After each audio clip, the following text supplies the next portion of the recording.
누가복음 10장입니다. 10장 1절에서 12절까지의 얘기는 누가의 독특한 자료에 근거한 것으로 대삽입 또는 베레아 전도라고 불리며, 특히 11장 51절에서 18장 14절까지의 말씀은 누가만이 가지고 있습니다.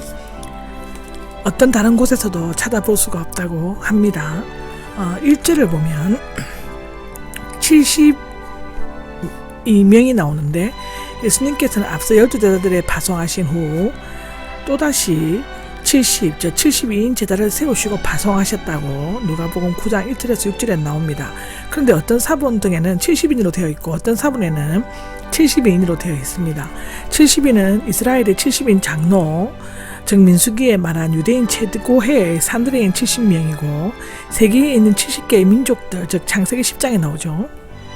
70인여 헬라어의 구약 성경에서는 비롯되었다고 쓰고 있습니다. 그리고 70인의 유대인의 성수인 7을 10배, 즉 세속적인 완전한 수이라고 하는데, 72는 이스라엘의 72 장로, 즉 민수기 11장 26절의 에단과 멜단을 포함한 것이라고 하고요. 창세기 10장에 대한 70인역의 세계의 민족을 72개로 70인역을 준비한 72, 세계에는 72명의 왕자들과 72개의 언어가 있는 것으로 간주되어지고 있습니다. 그리고 70인은 12사도의 6배가 된다고 하는죠. 요컨대 히브리 원문을 택하면 70인, 헬라 구약 70인역을 택하면 72인이 되는 것입니다.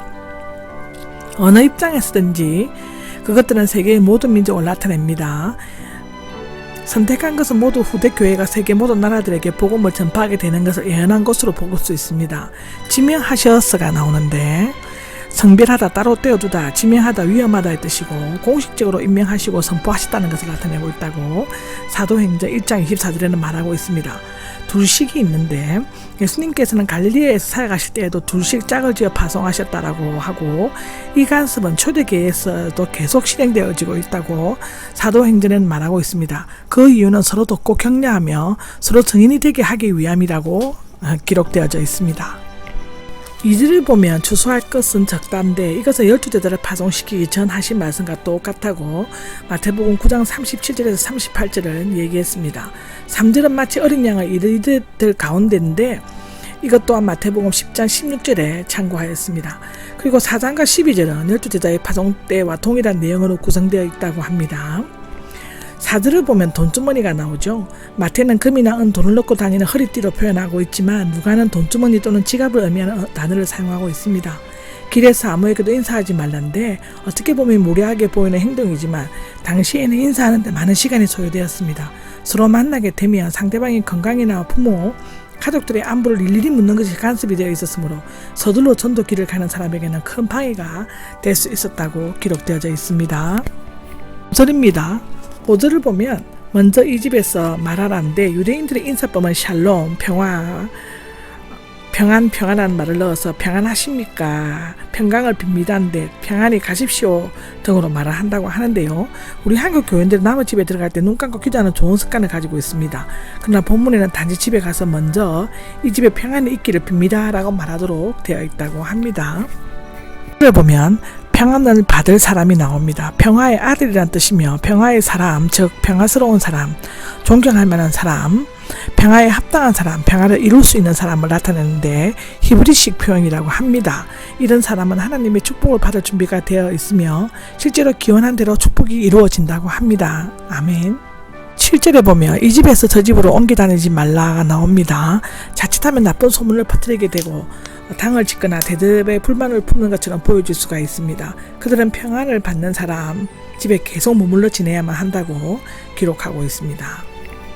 13절에서 15절까지는 마태복음 11장 20절에서 23절 추석에 말씀드렸습니다. 그리고 16절에 보면 너희 말을 배척하는 것이란데, 마태복음 10장 40절에도 얘기했는데요.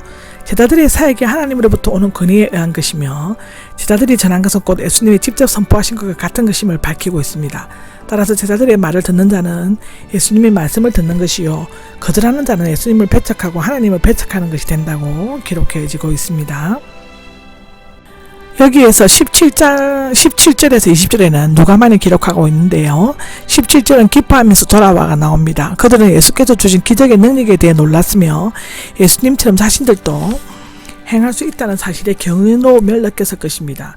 그들의 전도는 매우 성공적이었으며 기뻐하면서 돌아와 예수님께 보고를 하였습니다. 전에 그들은 귀신을 두려워하고 무서워했지만 이제는 주님의 이름으로 당당히 그들에게서 항복을 받아낼 수 있었다고 기록되어져 있습니다. 8절에 보면 사탄이 하늘로부터 보았다가 나오는데, 여기에서 보았다는 미완료형으로 내가 계속적으로 지켜보고 있었다의 뜻입니다. 난해한 구절이지만 앞절과 연관시켰을 때 뜻이 명확해집니다. 즉 제자들이 귀신들의 항복을 받고 있을 때 번개처럼 빠르게 그 우두머리 대신 사탄이 패배하여 하늘로부터 떨어지는 장면을 계속 지켜보고 있었다는 것이 됩니다. 이것은 사탄에 대해 완전히 승리한 제자들의 성공을 나타낸다고 볼 수 있습니다.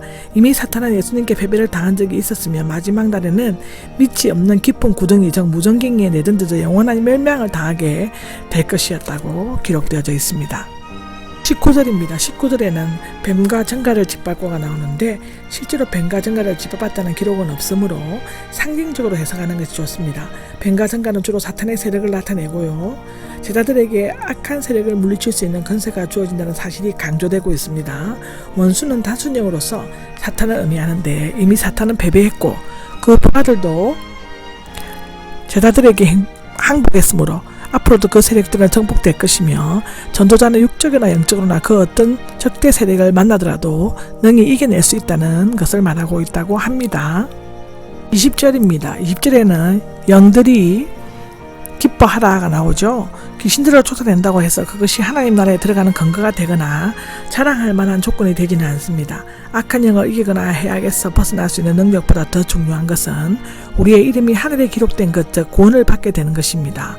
여기에서 기록되는 등록이 되다 새겨지다는 뜻인데 하나님의 주권적 행위에 의해 완전한 특권을 소유하고 있는 하늘나라 시민으로 기록되는 것을 나타냅니다. 하늘에 기록되는 것은 귀신을 쫓아내는 것보다 더 뜻있고 놀라운 일이며 사람은 얻을 수 있는 최고의 명예요 최대의 영광이라고 기록되어져 있습니다.